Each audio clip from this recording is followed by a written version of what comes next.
children learning. That was one of the things he said. I mean, has it occurred to anybody here that that guy ain't any smarter now than he was on September 10th? They're just packaging him differently. And even now, you always see him, he looks like he gives off this vibe that he knows he doesn't belong where he is.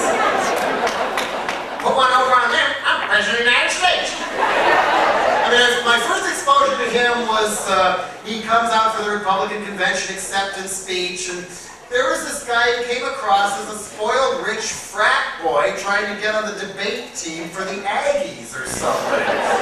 And, we're gonna make America strong and America proud. I will restore dignity to the Oval Office.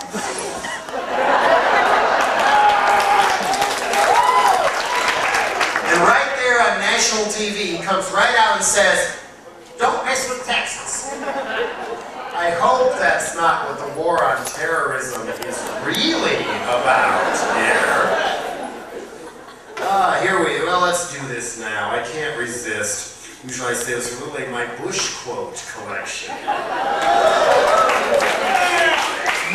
Somehow, we wound up with a president, a leader here, who called Greek people Grecians, also talked about Kosovians, called Jimmy Carter a European-style socialist, thought Friends was a movie and the Taliban was a rock band. Rarely is a question asked, is our children learning?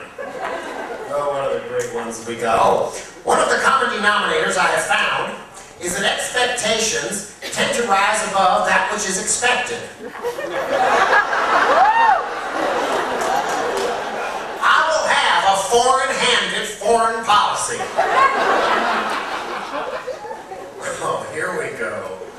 This is the depth of his understanding of the Middle East, at least a year ago.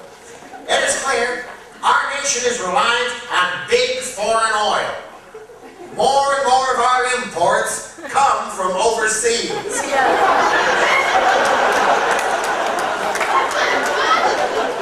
How the hell did you let him get into the governor's mansion in the first place?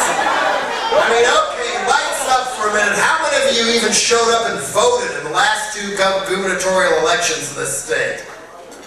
That's about 1 in 5 or 6, 7 or 8. That's pretty sad, my friends.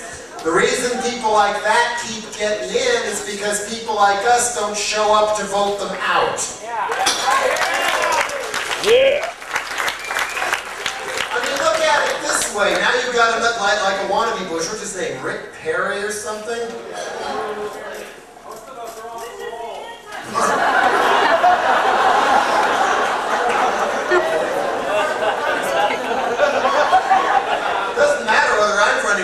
You have another governor election coming up, and any of you in this room would probably be better than the guy you have now, let alone Bush.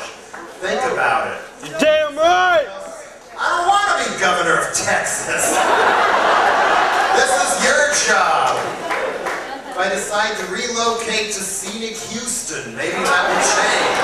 But, so I can go root and say, go Texans. And go to Enron Field. That'll make me feel good, I'm sure. Anyway, perhaps you have heard that starting a little over a year ago, there was a bit of a electricity crisis in California, manufactured in part, especially the mysterious shutting off of the natural gas supply by your friends and mine, Enron, from down here. It was one of the people involved. But Bush had this to say: the California crunch really is the result of not enough power generating plants. And that, not enough power to power the power of generating plants.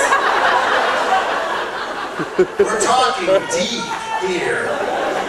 Actually, it's worth getting a little deep into that because this electricity crisis was totally manufactured by electricity companies, and it never would have happened if we hadn't privatized the damn thing in the first place. I mean, there's still this mantra that privatizing everything will automatically make it better, when actually it's just trying to abolish the whole idea of using tax money to benefit the community.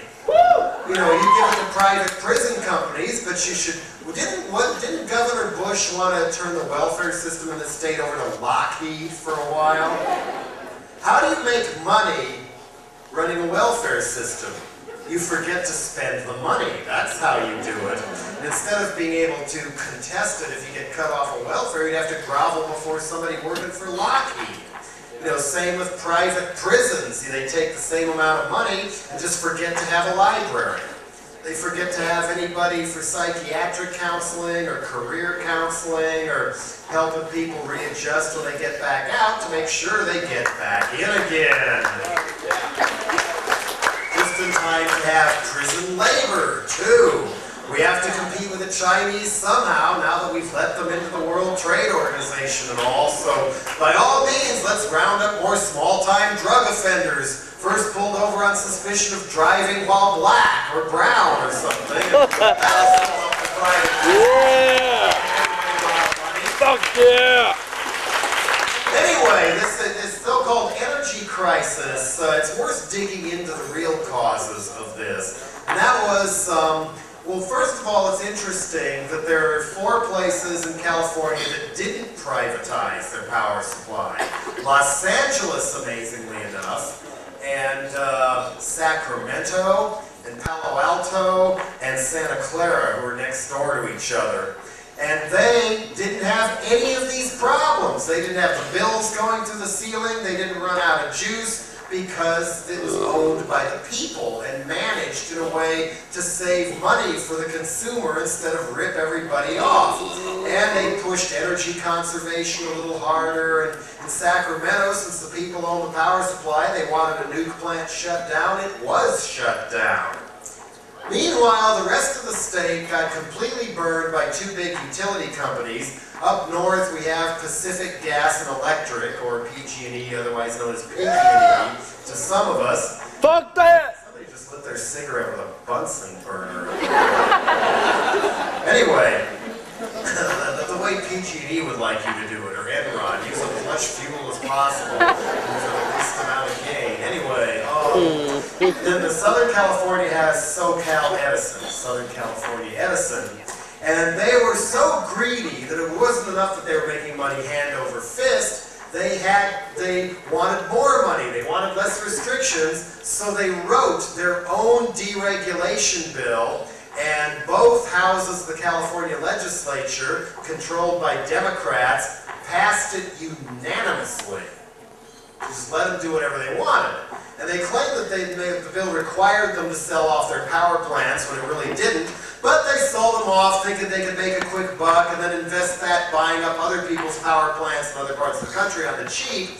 And meanwhile, they played this little shell game of dividing up their different companies. But the out-of-state companies that bought the power plants then noticed a loophole in deregulation where they could charge PG&E and SoCal Edison as much as they wanted, wholesale per kilowatt hour of electricity. So instead of $30 per kilowatt hour, Duke Energy decided to jack it up eventually to $3,800 per kilowatt hour. Why? Because they can. The magic of private enterprise, if you will. And so with the wholesale rate getting raised up, but at least there was some cap on how much they could jack up people's rates at any given time, or they would have passed the whole thing on to consumers. As it stood in last January, instead of getting the $75 to $100 bill, I got about a $500 bill as part of this little scam. But anyway, PG&E and SoCal Edison found themselves tens of billions of dollars in debt to these price gouging wholesalers, while they may well have been doing the same thing to other people in other states for all I know. But instead of going after these greedy wholesalers, they went to the governor, a Clintonoid right-wing Democrat who's outlook and vision for the future is best described by his first name, Gray. Governor Gray Davis rammed a bill through the state legislature that gave the utilities a $23 billion bailout of taxpayers' money that now apparently is about to go up to $40 billion, maybe higher, over a period of years. If you're going to give out that much money, why not just give it to the people living in the state so they can put solar panels on their houses and not have to give any more money to PG&E or Enron at all?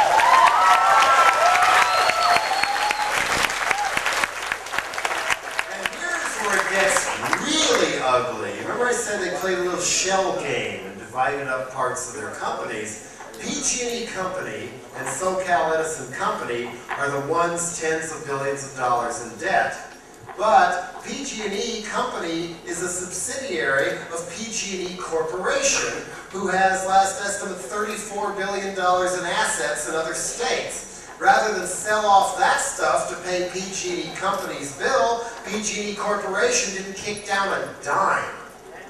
You know, they just looked at the state surplus. Oh, let's see how much of that we can take for ourselves by scamming a fake energy crisis. Same situation for SoCal Edison as well.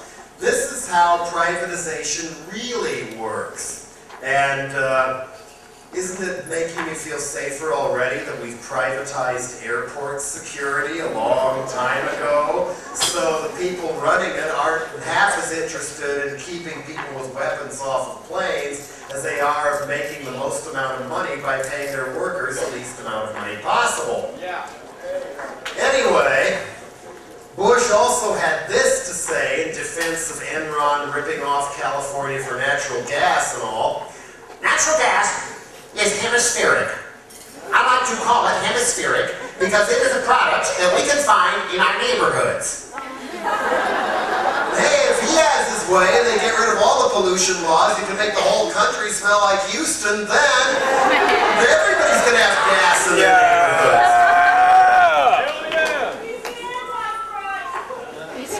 Fuck that! He decides he is, and it's time for the rapture. I mean, we have fundamentalist Christians fighting fundamentalist Muslims. What if they said, oh, yeah, let's bring Jesus back to earth. Yeah, let's Texas. Let's just go and ring around and see if everything blows up and India and Pakistan launch some nuclear bombs, then Jesus will come back.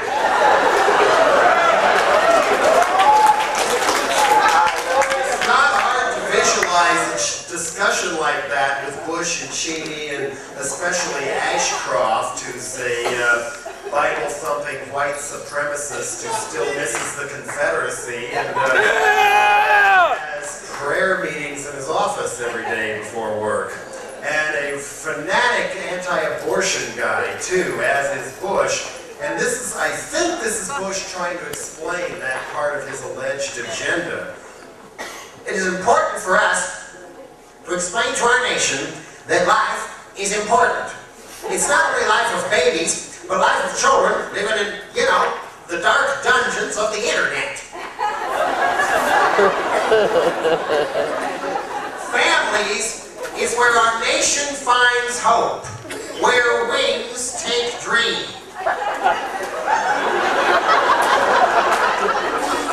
I think we ought to raise the age at which juveniles can have a gun.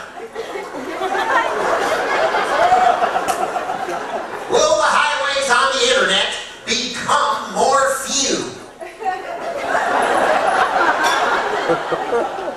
I know how hard it is for you to put food on your family. And then his spin doctors, his witch doctors come out and say, hey, you can't make fun of him for stuff like that. You're picking on the disabled. That's not nice. That's dyslexic. Maybe not, and I don't mean any harm to people who are dyslexic. There's a couple in my own family, and they've gone through hell because of it. But if there is a president who sometimes mixes things backwards like that, how close should his fingers really be to the button? Come here, let's play with these. Let's see what these do. What happens if I push this one? You just fired missiles at China, sir. Oh, well, here. This one says it can be recalled, right? Let's push this one. No, Mr. President, that's the one that says they can't be recalled. Maybe there's some baseball on.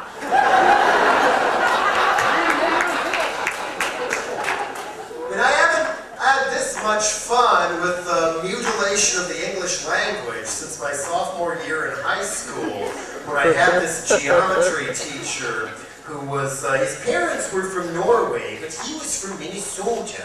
And had the same accent as all the characters in the Fargo movie. And he had kind of baggy Charlie Chaplin pants and a flannel hunting shirt with a white shirt and a skinny tie in 1974 underneath. And it started out kind of slow, and things seemed normal for a few weeks, and then, now, we're talking about the anger, C-A-B.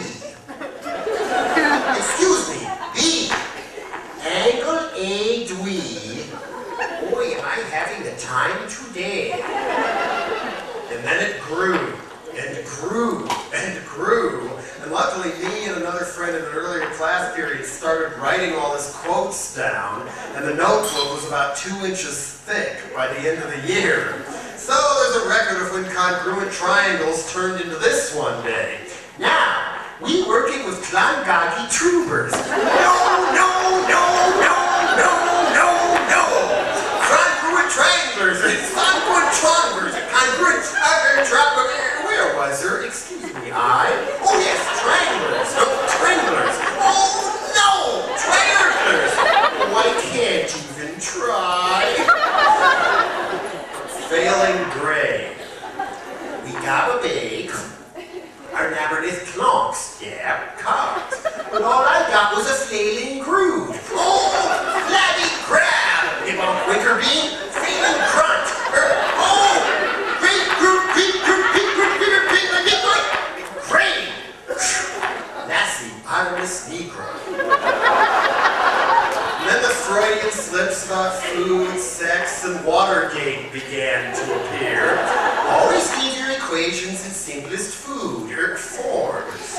Or do fluorescent lights save energy? Well, it depends a lot on the boobs, gloves, or bulbs that you use.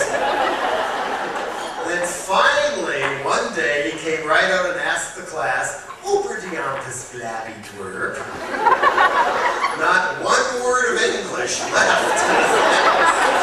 Finally, last spring I got to ask an audience in Norway and Oslo, is this really Norwegian? Is asking the class, poofy stibble abby glab Norwegian? No, they said, they never heard anything like that either. 99.99% of the time he was fine, the rest of the time he was unforgettable. What I am against is quotas. I am against hard quotas. Quotas, they basically delineate based upon whatever. However they delineate quotas, I think, vulcanize society. So I don't know how that fits into what everybody else is saying. They're relative positions, but that's my position. Of course, he's quite pleased with himself for executing more people in 6 years than any governor in America in history ever has.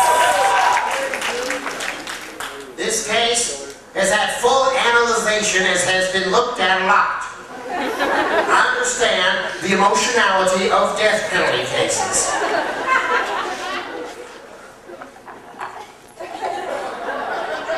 It's clearly a budget. It's got a lot of numbers in it. And yet another photo op with school children, which seems to be very common with him. Less embarrassing questions that way, I suppose. But a school kid in England asked him, what's the White House like?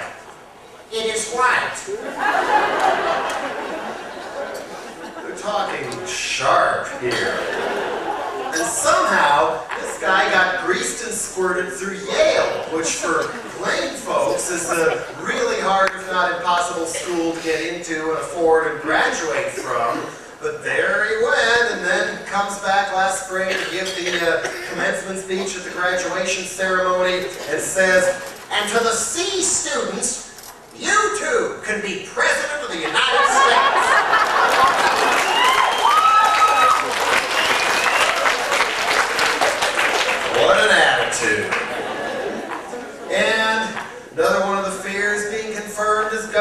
all over the world, rounding up and attacking anybody who opposes them for any reason on the grounds that they are aiding terrorists.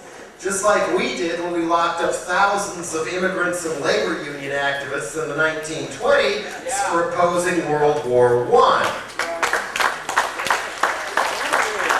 And nobody is being more cynical about manipulating our fear and hurt over the attacks on the World Trade Center and the Pentagon than the Bush administration themselves. Now it's time to drill for oil in the Arctic National Wildlife Refuge. That'll show those terrorists. And what other lovely things have they done? They're demanding that to fight terrorism, we give Bush so-called fast-track negotiation for trade treaties where Congress can't amend them anymore and thus won't bother to read them. And just in time to pass the free trade agreement of the Americas they're trying to cook up, which is kind of like NAFTA on crack. Extended all the way to the Caribbean, Central America, South America. Where under this one, any corporation that wants blood money can go after a country through FTAA, saying they're interfering with their right to profit with unfair competition, such as community services like schools, water supplies. Even under NAFTA, UPS is going after the Canadian government for unfair competition under NAFTA because they have their own postal service. If they get away with it up there, they may try it here too. I mean, their greed has no bounds, as we've seen with the Enron crowd. And of course, Ashcroft is having all these roundups of military tribunals they want to put through. And there was it the Houston Post or the Chronicle today had an editorial about how Bush was doing such a great job of kinder, gentler military tribunals because he's so good at getting people to go along with him because he's such a nice guy and all that. The towel snap, government by towel snapping and backslapping once again. And the FBI has said they're thinking about taking some of the people of Arab or of Middle Eastern descent that they've rounded up somewhat at random. And since they won't talk, they're talking about shipping them to countries that are willing to torture them to get them to talk, and or hold their families hostage or torture them until they talk. According to the October 21st Washington Post. And of course, they're saying there's been op-ed pieces like that in this in the Wall Street Journal. Prime Minister of Italy has chimed in, saying people opposing the abuses of corporate power and globalization, like the WTO and the international monetary fraud and World Bank and all that, are terrorists. And that the people protesting globalization in Italy and Geneva caused the World Trade Center bombings. You know, they're trying to use those attacks to wipe out the growing movement against corporate power and abuse. And even Bill Maher, politically incorrect, just gets pounced on and pummeled through an innocent remark, and I think an accurate one. I can't remember the exact quote, but it was something to the effect of, it was a cowardly act to fly those planes into the World Trade Center and kill all those people, and it's also a cowardly act to kill people in other countries by firing missiles at them from 2,000 miles away.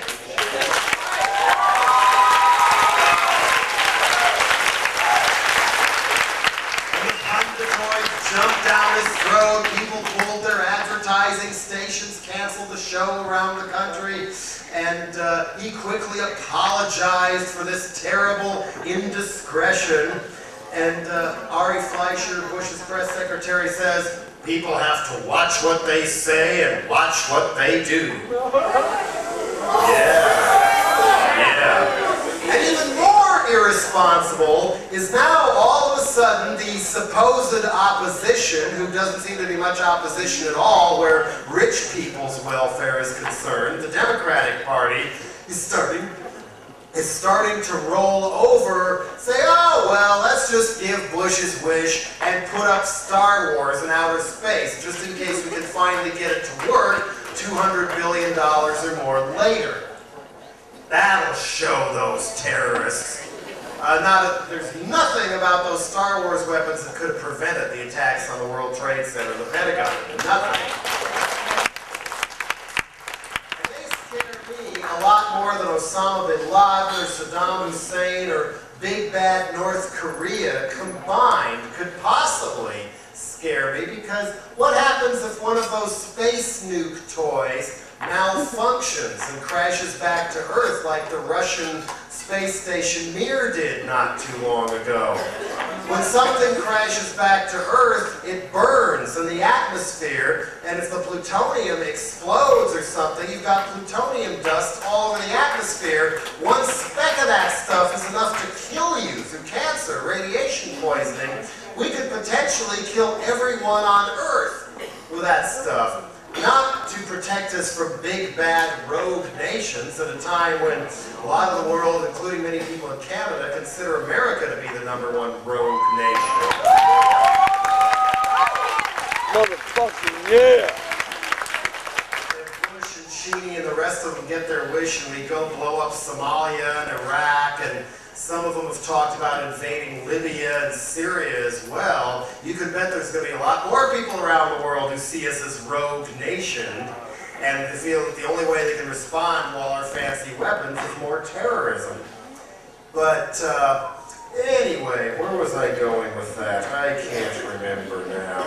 But obviously we've seen the racial fires fanned as well. People who look a little too Mid-Eastern getting kicked off of airplanes, including one of Bush's own Secret Service agents. And then right after the bombing, the guy opens up the gas station he's been saving so many years to own for the business day, and a pickup truck drives by Mesa, Arizona, and blows the guy's head off because it had a turban on it. Good time. Killed him. That kind of thing is going on as well.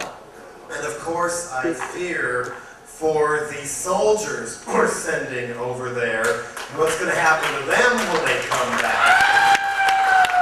Because we're real great at bullying people and going around waving flags, but the U.S. government has a pretty piss-poor record of taking care of its veterans in the last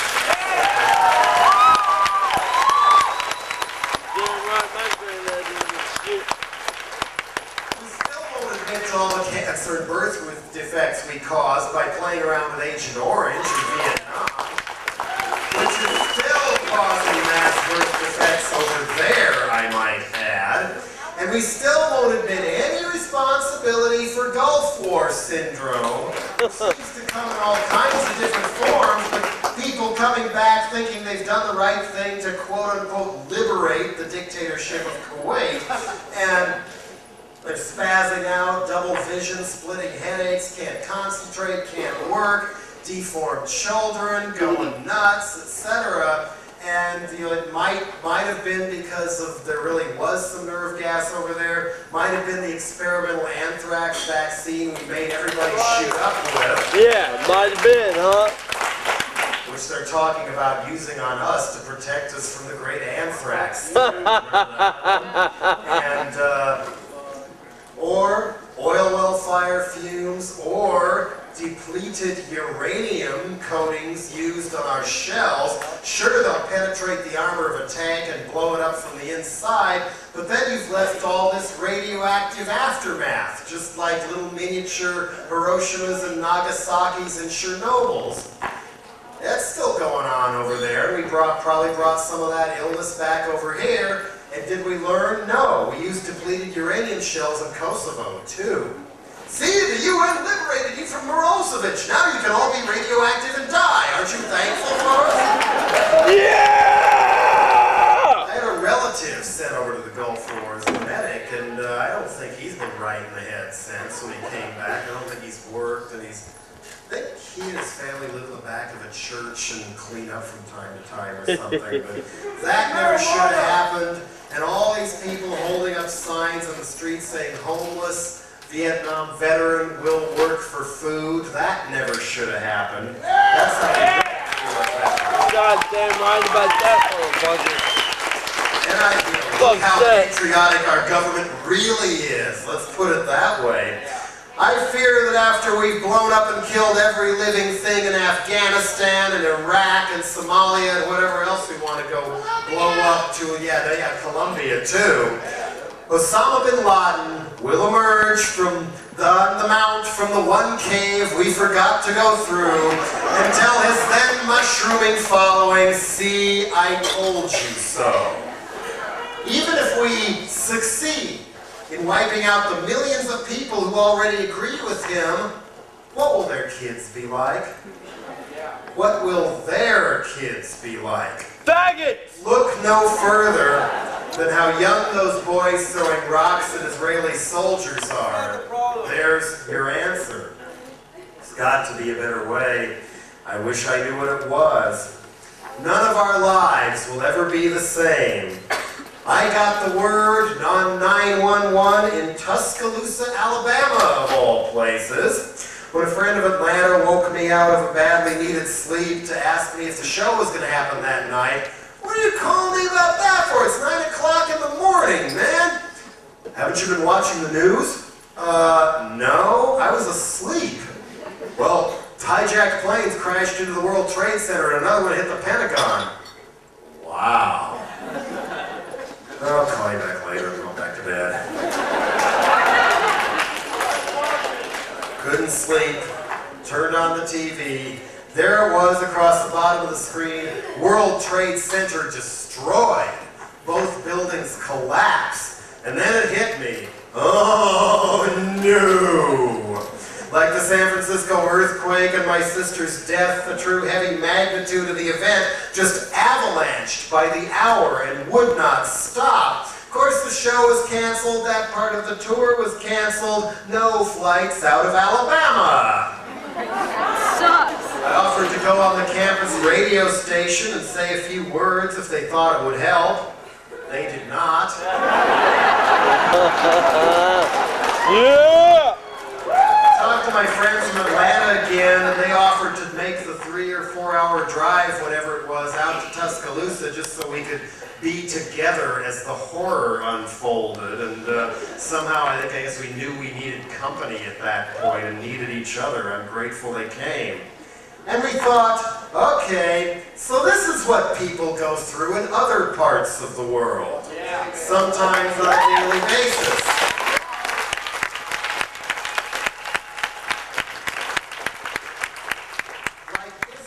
Where the everyday act of boarding a bus is risking a death sentence. Or Palestine, or Iraq, where we've never stopped bombing.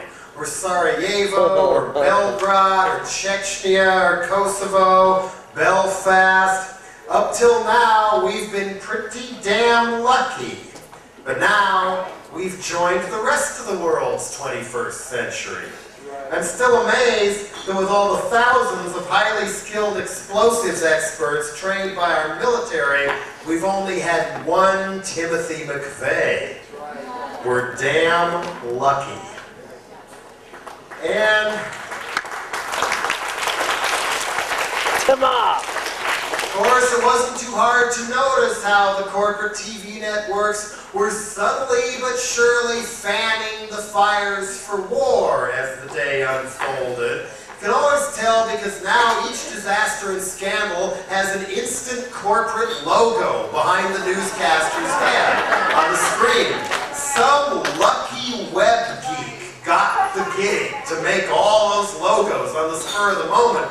And they kept changing them. America under attack. America responds to America's new war. America strikes back. All in one day, pretty much.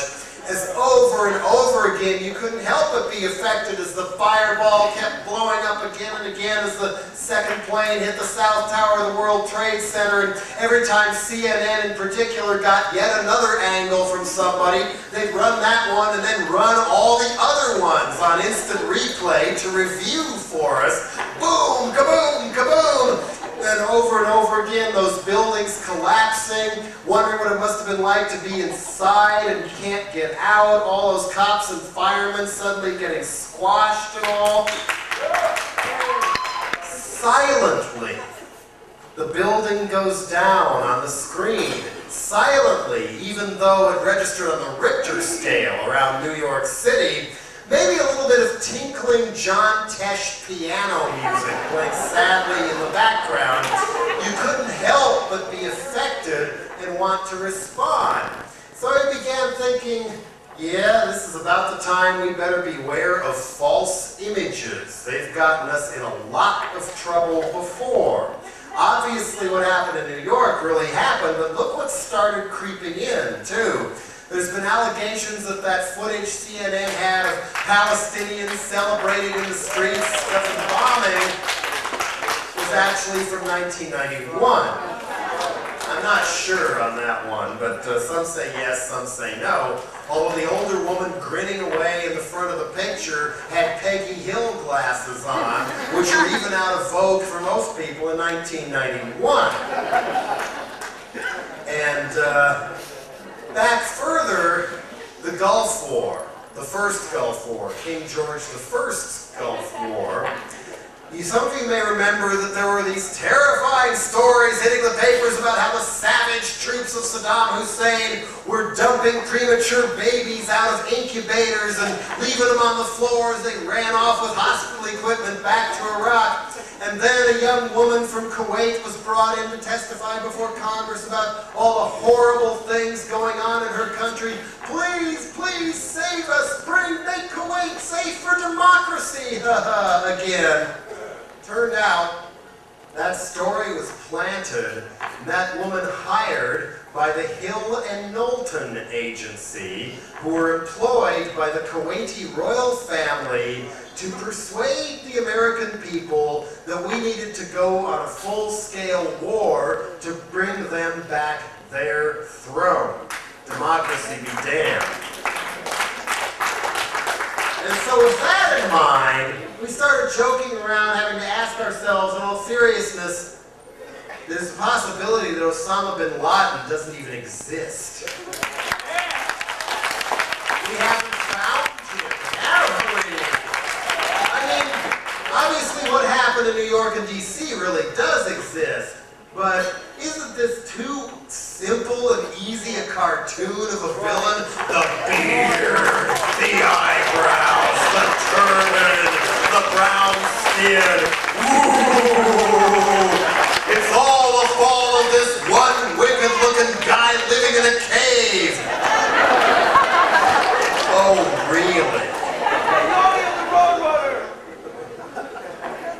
Oh, where was I? I'm trying to listen to the guy's joke and I couldn't pick that up or where I was. Anyway, okay. And on top of that, by hammering bin Laden home as the ultimate evil villain, we have to do whatever it takes to wipe him out. We made him an instant overnight pop star throughout the Middle East. And thinking back further, the Vietnam War, something we never should have done. How did people fall for that one? The Gulf of Tonkin incident. People were enraged because North Vietnamese gunboats had fired on one American boat. Therefore, it was Congress to show how patriotic they were, scared of who to vote against it, except for one senator from Oregon, voted to give President Johnson, Lyndon Johnson, AOBJ, carte blanche to do whatever he wanted over there, and then look what happened. Nearly 60,000 Americans killed, and many, many more scarred for life. And the death toll in Vietnam is estimated between 1 and 3 million people. They've never recovered. And now even the corporate media acknowledges that the Gulf of Tonkin incident never happened. Just brought it up so they could get us to go to war over there. Which then made me wonder, well, okay, what was the Gulf War really about then? Oil, maybe. I mean, I did the Die for Oil Suckers single at the time and all that. But looking back, maybe it wasn't even really about oil. I mean, what do oil companies care whether they're buying it wholesale from Kuwait or the dictator of Iraq? OPEC sets the price. What do they care? No, it was to showcase for all those dictators and oil sheiks all the new weapons we'd invented that we needed to find buyers for. Our smart bombs, our B-1 bombers, our new tanks, our new missile launchers. Look what we've got now. And if you don't buy them, someone else will. It a South by Southwest swap meet for weapons of mass destruction. And they keep putting out more obvious misinformation when Ash Crack or whatever comes out and says, oh, I just got a warning, we're going to be attacked by terrorists again in 5 days. Remember that one? Remember they were going to blow up the malls on Halloween? And somehow that didn't happen? I was thinking, God, if the terrorists are as smart as they say they are, they'd wait till the day after Thanksgiving. So obviously this is a prank story. And then to keep us all hiding under our beds from Osama bin Werewolf, and so that we wouldn't even be noticing what was contained in that so-called Patriot Act, where to fight terrorism, we need to let Ashcrack and his friends read all our email and break into our house and leave anytime they want to without a warrant or even telling us they're there. This doesn't just apply to foreigners, it applies to everybody.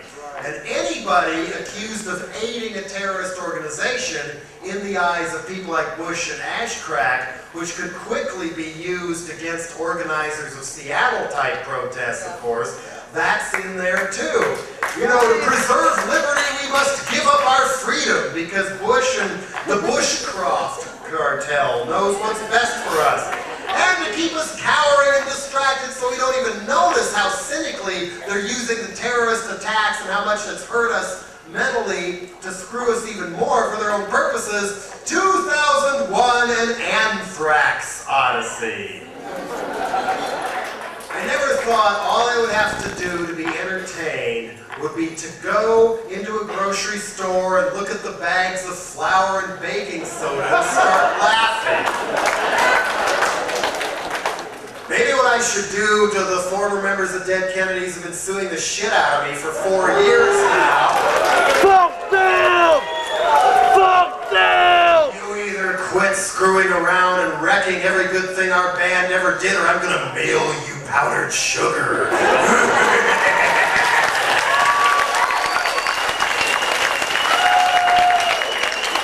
To further digress for a second, for anybody who's not familiar with that, the other guys, my old band Dead Kennedys, started suing the shit out of me almost 4 years ago now because of a dispute that got ugly when I wouldn't let them put Holiday in Cambodia in a Levi's Dockers TV commercial.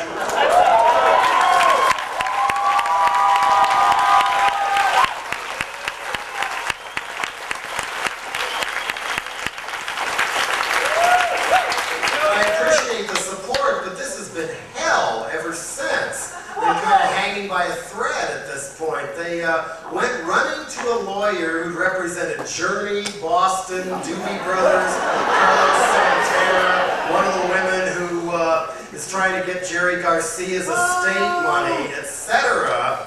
And then they would not compromise, refused to settle, no matter how much why we opened our butts to let them stick a chainsaw in it and everything.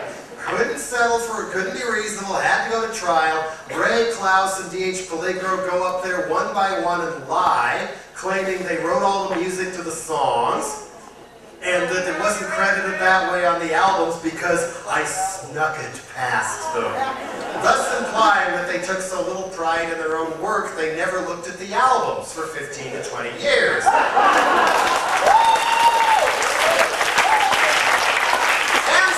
That I couldn't possibly have come up with any of the music because I don't play an instrument, and worse yet, jury, he doesn't read sheet music.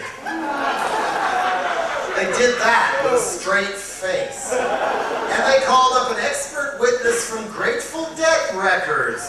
You know, noted grassroots punk consciousness, Grateful Dead records. And he testified that I should be forced to pay them $500,000 in damages because the people that now claim to be the authors of MTV Get Off the Air, among others, are not regularly on MTV and VH1 and in Rolling Stone and Billboard, even though the band broke up over 15 years ago. And to their own visible shock, the jury believed this. And so now they've been awarded sole control over the dead Kennedy's music and my lyrics, my name, my face, and can pimp it any way they want. So, if you see these so-called reissues of albums we never took out of print on a label called Manifesto, saying, remastered, therefore you should buy the album you already have again. Scam, scam, scam, scam, scam. Keep in mind why it's on that label and what they're doing with it and whether this really has anything to do with the philosophy of the band or not. I mean, they're punishing me for sticking to the philosophy of the band and sticking to the vision and the principles and the soul of the whole thing. And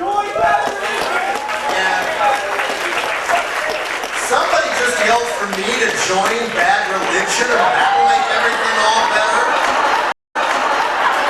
Another fine product of the Texas school system.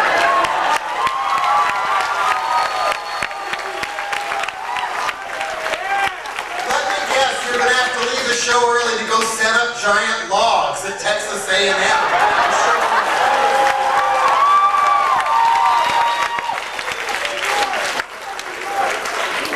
Actually, Bad Religion has reformed with bread in it back in now too. Okay. But anyway,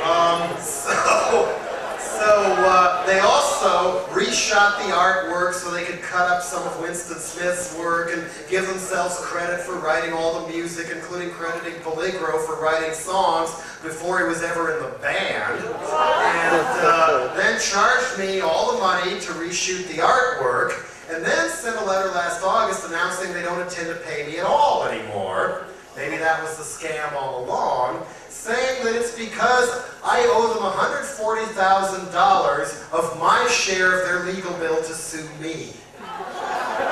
This is how greedy and out of hand this has gotten. And they claim it's all because I ripped them off, but that's completely ridiculous. Yes, there was an accidental accounting error on our part, and nobody could figure out what it was. We were trying to work it out together, told Ray to come by and look at our books and let's see if we can figure out what's happening here. And that seemed all well and good till I wouldn't do Levi's, and then they went running to the lawyer. And we did find the error, we paid them, and then they sued. So that's not what it's about at all. Oh, and guess what they're doing now? A fake reunion tour. And this very evening, the fake reunion tour is in Denver, advertised as Dead Kennedys in the paper by the Gothic Theater. Sometimes they advertise as Dead Kennedys, then they said, oh, oops, actually it's the DK Kennedys, replacing me with former TV child star Brandon Cruz. I mean, I would have thought they would at least have had enough class to get Gary Coleman.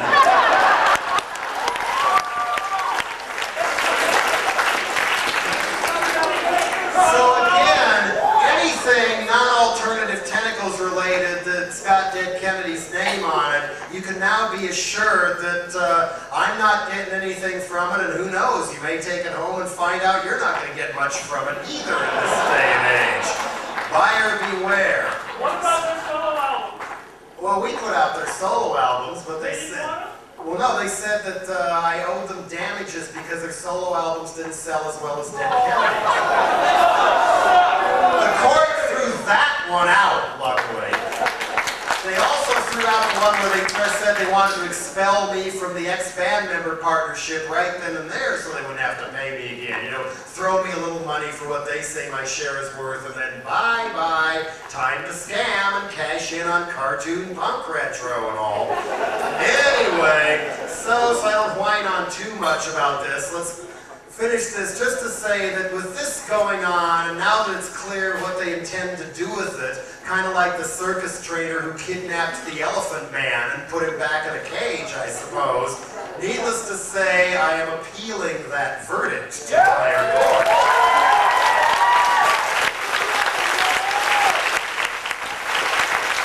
But that costs money, and I'm many six figures in debt from all this as it is, so We have started a legal defense fund, the Alternative Tentacles Legal Defense Fund, which you can find at our website, alternativetentacles.com, if anybody feels like everything is appreciated.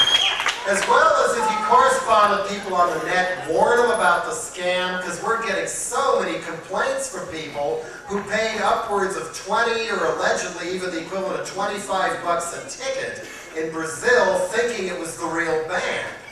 And then they get in and get this cynical, uncaring karaoke band who, in San Francisco, Klaus bragged they'd only practiced twice in 13 years. And the same witness said they sounded like it too. Punk ass bitches! Didn't bother learning all the words or anything. But if this takes off, think of the other possibilities. Let's see. The guy from Malcolm in the Middle fronting Black Flag. As East Bay Ray says, oh, they'll buy anything. You know, they put out this live album on Manifesto that's so bad I asked them to take my name off of it, where Ray blows his guitar parts 6 parts at times in Police Truck, and that's just the first song. Oh, I thought of all these other great new band combinations. I can't remember them now. The Misfits featuring Charlie Sheen. What's the name of the little guy who played Webster? Remember Webster? Emmanuel Lewis. That's a, what band should we? The Germs! We'll put Emmanuel Lewis. X featuring Britney Spears. They can all go on tour together and call it Holidays in the Bank. Anyway, where were we here? More weird things in the media. How could those guys have taken over those airplanes just with box cutters and plastic knives? I can't bring myself to believe that all the way. I mean, maybe, but if I was flying an airliner and somebody told me to go fly to the World Trade Center and kill everybody and brandished a plastic knife or a box cutter, I might at least be tempted to beat the crap out of them.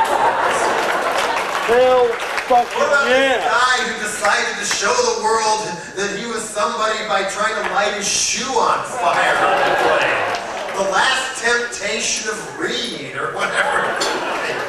Anyway, oh yes, the other one. The upcoming show trial of John Walker. Should we do it on Fox News? Should we do it on Jerry Springer?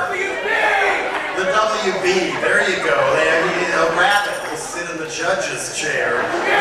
Maybe that funky little frog who seems genuinely addled and buzzed that their programming is so interesting and all. But this is going to be interesting because they want to kill him for treason, but we've never officially declared war. And they still haven't found any smoking gun, no pun intended, that the guy was fighting Americans instead of just fighting the Northern Alliance and all. And then what happens if they put John Walker on the stand? He says, well, I was misled. The Taliban told me this was an episode of Survivor, and if I stuck it out, I'd win $1 million. Where's my $1 million, man? I'm the last guy here. For most of the fall, I was overseas doing another tour and had the benefit of their mass media in Britain, and I couldn't understand the Dutch and the German, but was told it was very in-depth in the same ways. There was so much deeper coverage, so many more angles and points of view represented. It really brought home to me how watered down our corporate media really is, that there really isn't much difference anymore between the daily papers in this country and the old daily from the communist Soviet Union called Pravda. It's that far gone now. All the more reason to keep supporting and absorbing independent publications and radio.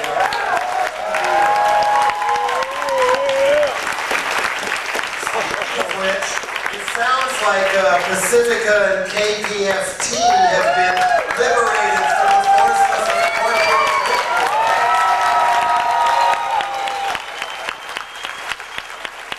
Well, assuming that's true, they aren't going to keep bumping cool people off the air to replace them with NPR clones. phones, then now more than ever we need to keep supporting KPFT and stations like it. We're very lucky to have this. Most cities don't. I mean, Disney took over a whole bunch of stations. They bought ABC, and it took them about 2 days to fire Jim Hightower for saying he resented having a mouse for a boss. Yes, there are good things about Texas, too, and Mr. Hightower is one of them. And if you think it's completely hopeless to try and get somebody cool elected to statewide office in the state, consider that it wasn't that long ago that Hightower was a 2-term state agriculture commissioner. There are enough cool people in Texas, and if they show up and vote, you might get some more people like that, and instead of what you're being stuck with now. Well, how many of you know what Ann Richards does now? Sucks dick! For tobacco companies. After all, doesn't one of them have something to do with Seagram's whiskey or something too? I'm not sure. Anyway, European media had all kinds of interesting stuff. In particular, The Guardian, a newspaper out of, I think it's Manchester in England, and The Independent in England, The Observer. The Guardian ran 2 articles detailing how there was a informal diplomatic meeting in Berlin in a hotel room last July. America there, Russia there, Iran there, Pakistan there, Northern Alliance there, Taliban invited, declined to attend. And the American diplomat came right out and said, hey, we're getting ready to go into Afghanistan and take out Osama bin Laden and try and get rid of the Taliban. And they didn't care if the guy from Pakistan went back and told this to the Taliban, which he reportedly did.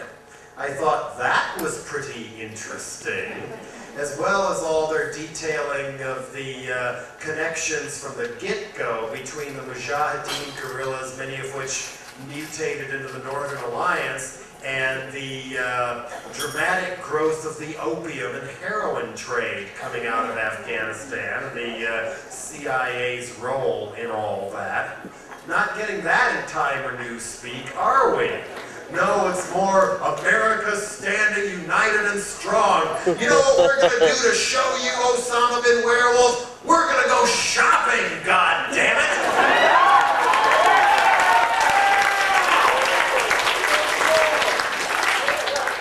Time we pause and stop to think that our endless appetite for oil and shopping is what's depleting so much of the rest of the world's resources and making so many people poor and helping contribute to this hatred in the first place?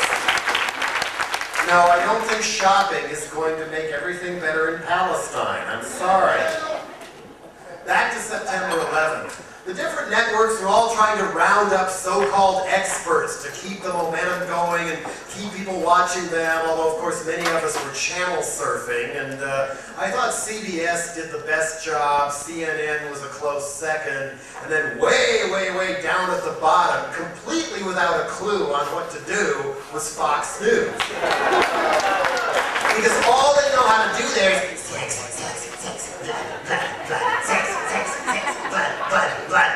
and they couldn't figure out how to turn this into Monica Lewinsky. They tried. They really tried.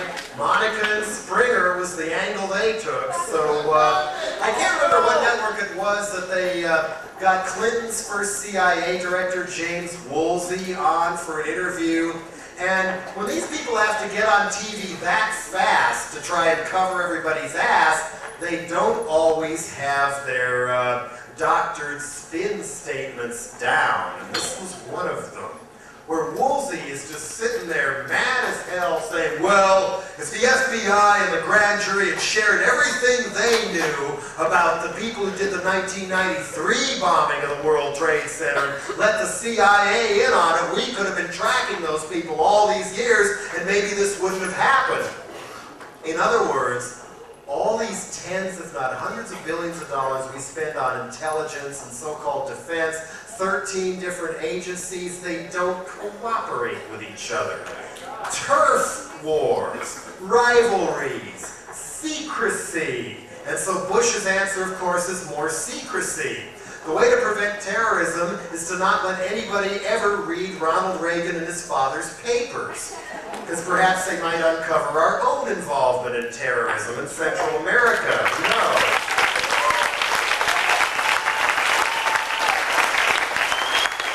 And finally, Bush comes on the screen late in the day like a deer in the headlights, again giving off the vibe that he really knows he doesn't belong where he is. And all day, people have been asking on and off screen, where's the president? Where's George? Where's George? Where's George? Oh, we last heard from him in Louisiana. Oh, no, he's in Nebraska. We were thinking, no, he's up in Maine in the family mansion in Kennebunkport. Hey, Pop, you said this job was going to be easy. What do I do now?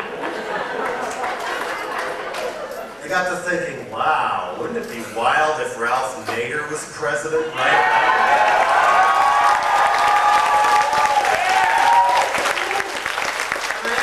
Caught myself snickering, thinking, well, at least people who've been there before and have experience are in there instead. And I had to slap my face and say, wait a minute, I fell for it. It's what these guys have done with their experience and alleged know-how that's getting us into these messes in the first place. We're better off with somebody who can think outside the box for once.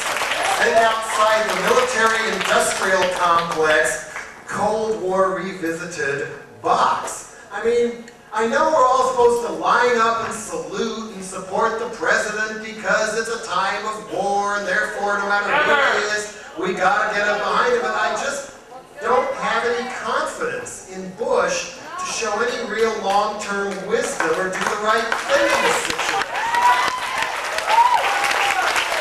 I can't shake this image I have that's even kept me awake at night of the War Room or Camp David, and there's Bush pulling his t-shirt over his head like Beavis in the cartoon. I'm the great Cornholio! I'm the great Cornholio!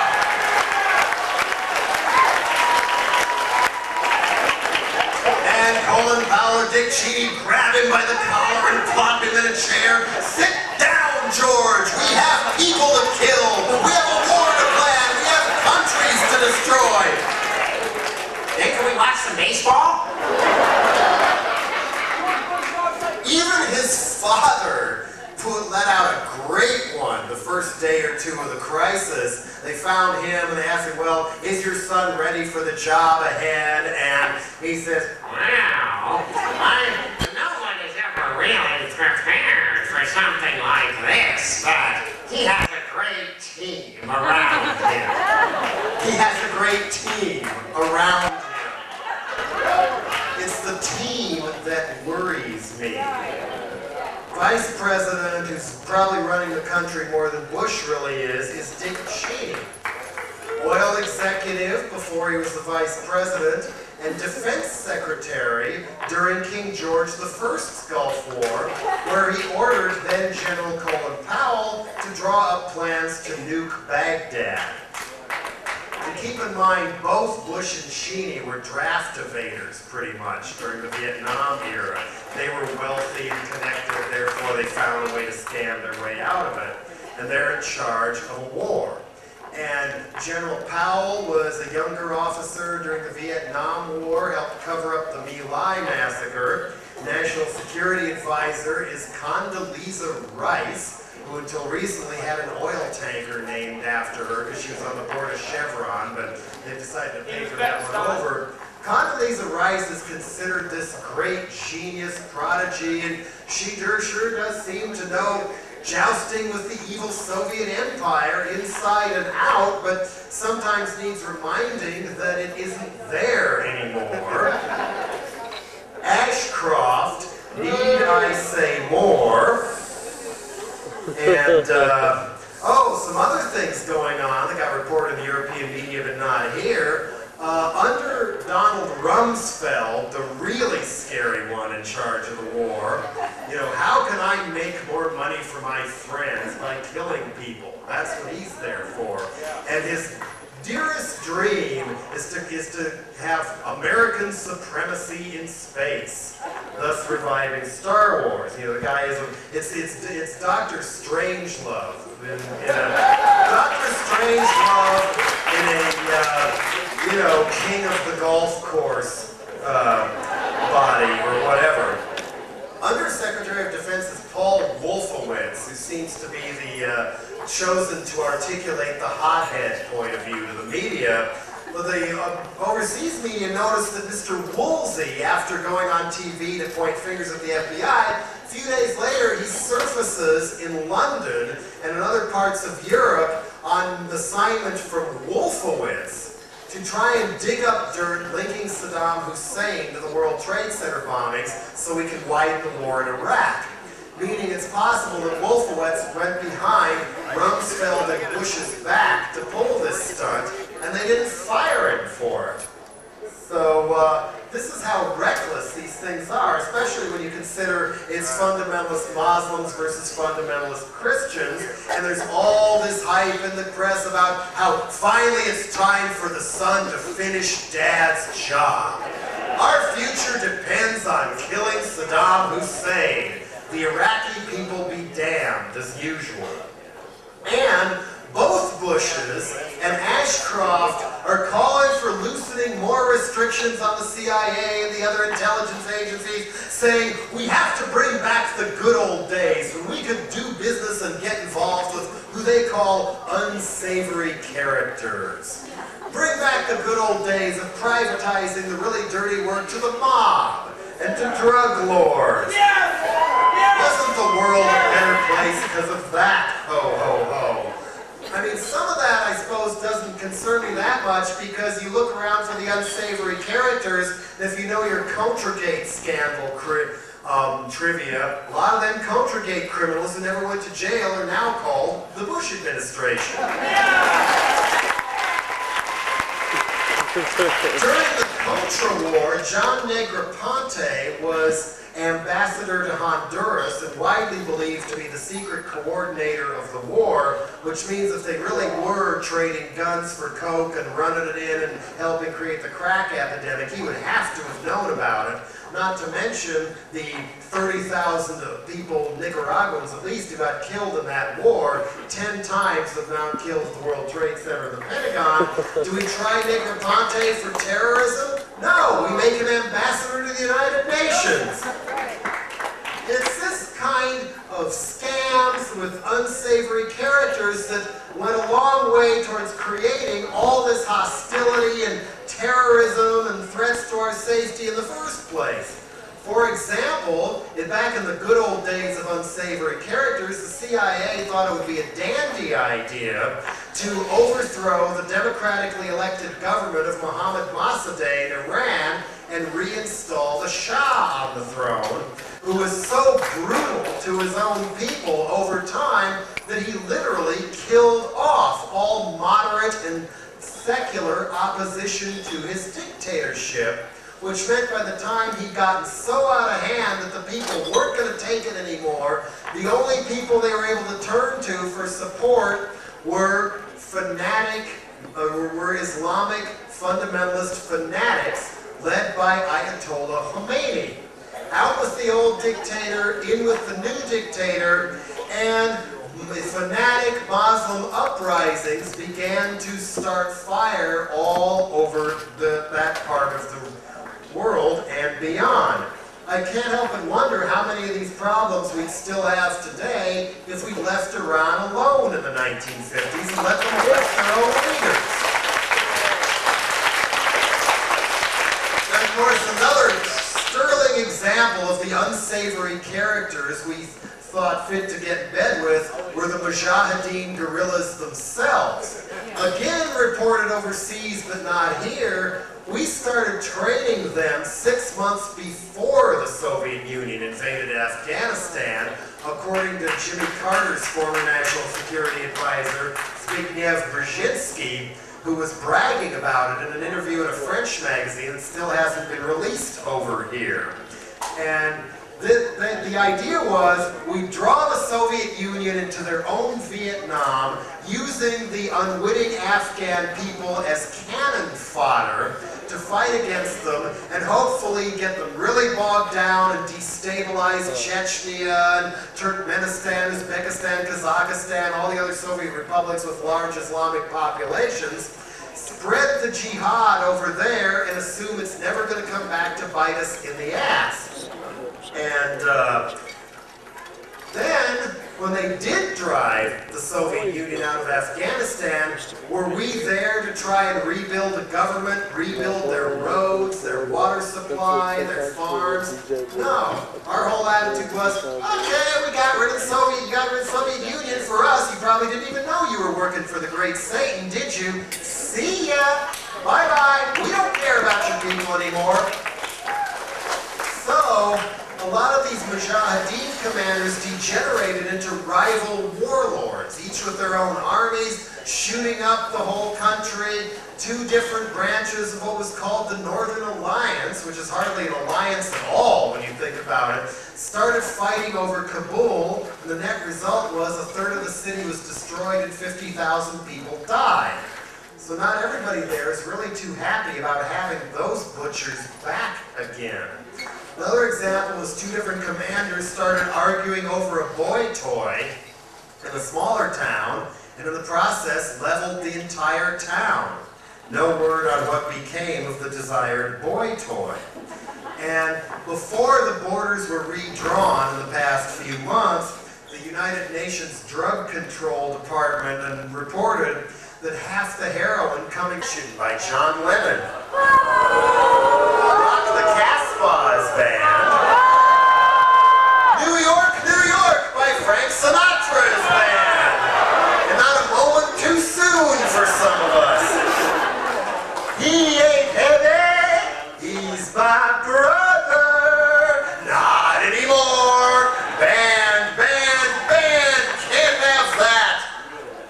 That's why the war on terrorism in some ways is funny. Thank you very much.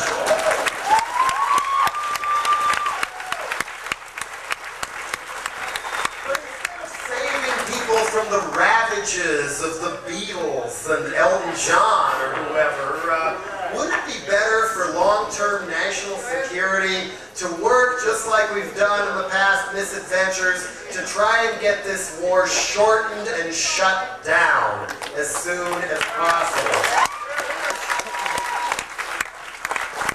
It doesn't seem possible right now. It seems like it's kind of lonely to be the one who doesn't have the flag on your car and the attitude behind the steering wheel. Disproportionate number of them on gas-guzzling SUVs, I've noticed, too. But we've been through this before. The early days when we went in after the Gulf of Tonkin incident supposedly happened, it was pretty lonely to cry in the wilderness saying, yo, that war is wrong, we have no business there, you know, it's not going to mean the end of the world if communism takes over all of Vietnam, we got to get out of there, that war is wrong. And people who said that were put down as traitors, communists, pinkos, faggots, peaceniks, freaks. But in the long run, even though the whole military-industrial complex and the hierarchy of both the Democratic and the Republican parties were aiming at the American people with both barrels, the American people got together, rose up, and did stop the Vietnam War.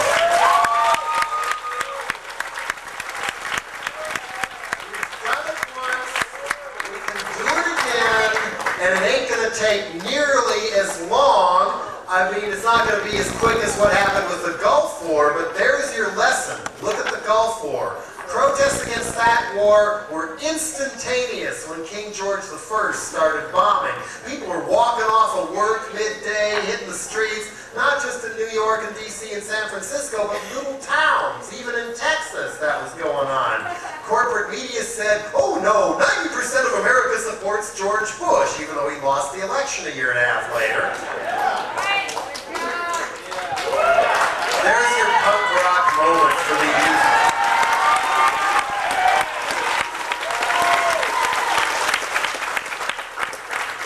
Anyway, and they're saying, oh, everybody's in lockstep supporting our troops, and you got to tie a yellow ribbon around the antenna of your car, which meant some people whose cars didn't have them got bricked in the factory parking lot. Oh, and maybe you should even tie a big yellow ribbon around the old oak tree.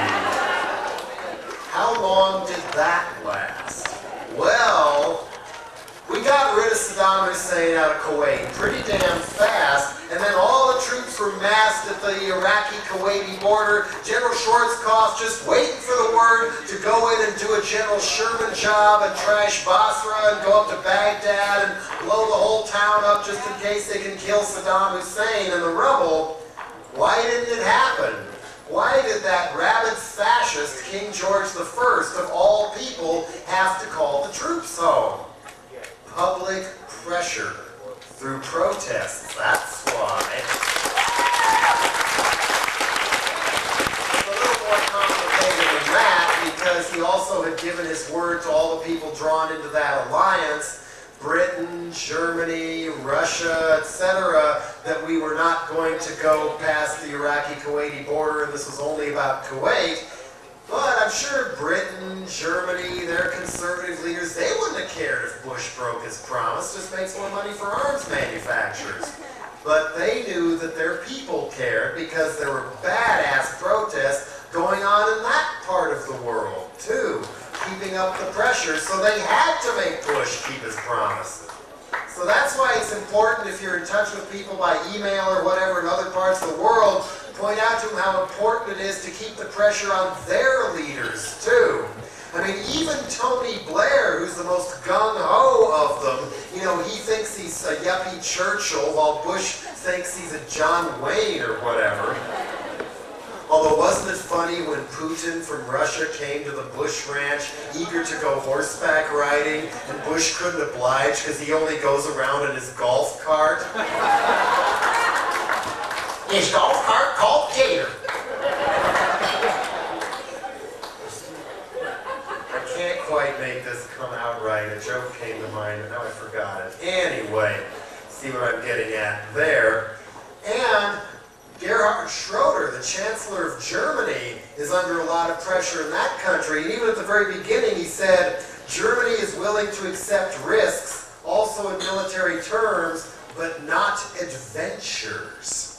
And clearly adventures are what Wolfowitz, Cheney, Rumsfeld, Condoleezza, and Bush have in mind. But this is how they may not be able to get away with it if we keep working with other parts of the world and they keep working on their own leaders. Because an alliance, it's kind of like the legs of a table. One key country pulls out, and there goes the leg of the table, and the whole thing tips over and spills, and that's the end of it. And this worked very well in the past few years, too. If the World Trade Organization and the GATT treaty that created it, General Agreement on Trade and Tariffs, wasn't bad enough, the people who gave us that one had an even worse one in mind, and negotiations were being done in secret for the Multilateral Agreement on Investments, the MAI, which would have given corporations the same sovereignty and power as nations to go to the WTO and wipe out other countries' laws they didn't happen to like for interfering with their right to profit, which the MAI defined as minimum wage laws, environmental laws, the right to organize a labor union, laws in place in other countries making sure people like Clear Channel and Mickey Mouse can't take over all the radio stations and the press and all, subsidies to local farmers and businesses, that would all have to go because it interfered with multinationals. And there was even a clause in the MAI treaty saying that multinationals could get blood money out of some poor country for failure to quell civil unrest against the corporation. Luckily, this is what they have in mind still. But somebody, a whistleblower in there, leaked the thing onto the internet in France, and all hell broke loose. Even some in this country, when it was all this was reported by Public Citizen, the group started by Ralph Nader, and Global Exchange, and many underground publications, the progressive publications like The Nation, Progressive, Mother Jones, In These Times, etc. All of those were on top of it as well.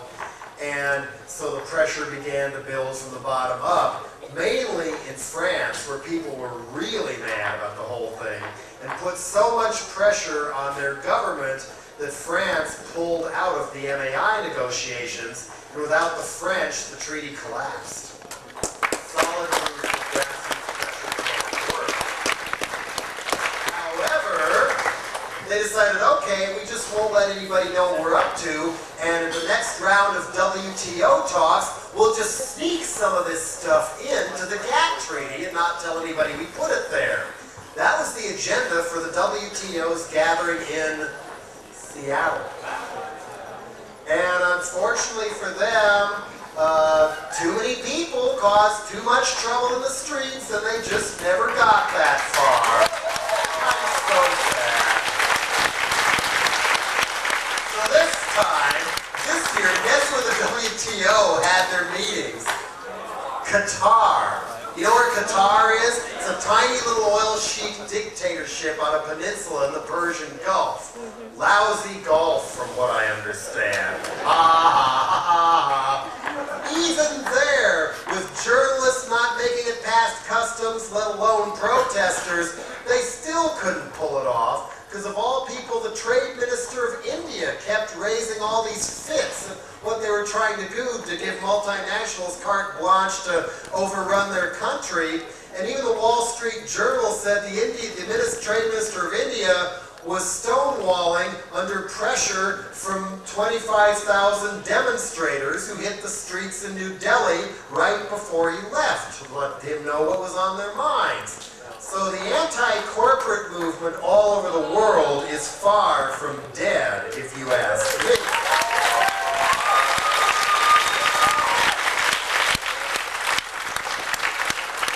And the way to get through to people who are waving the flags and rah-rah war on terrorism, that the war on terrorism is the wrong way to go, is number one, if they want to express their grief and their hurt and concern with a flag, let them do it. Just let them have it.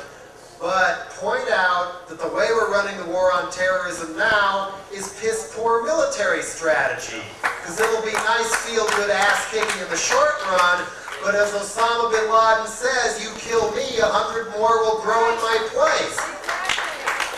And that's what we have to prevent, is creating more bin Ladens and more terrorists. And the way war on terrorism as it's being run now is doing exactly the opposite.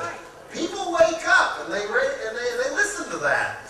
My girlfriend goes home for Christmas into Ohio, and her stepmother is such a far right-wing Republican and fanatic Bush lover. She even collects vintage American flags and Bush memorabilia. And when she pointed out why the war on terrorism was bad military strategy, her stepmother said, you know, that's a good point. That's the way to get through. Be communicative and respectful, but point out the dangers down the road. As we keep going the direction we're going now, we're never ever going to be safe for terrorism. And for crying out loud, now of all times is not the time to be playing cowboy.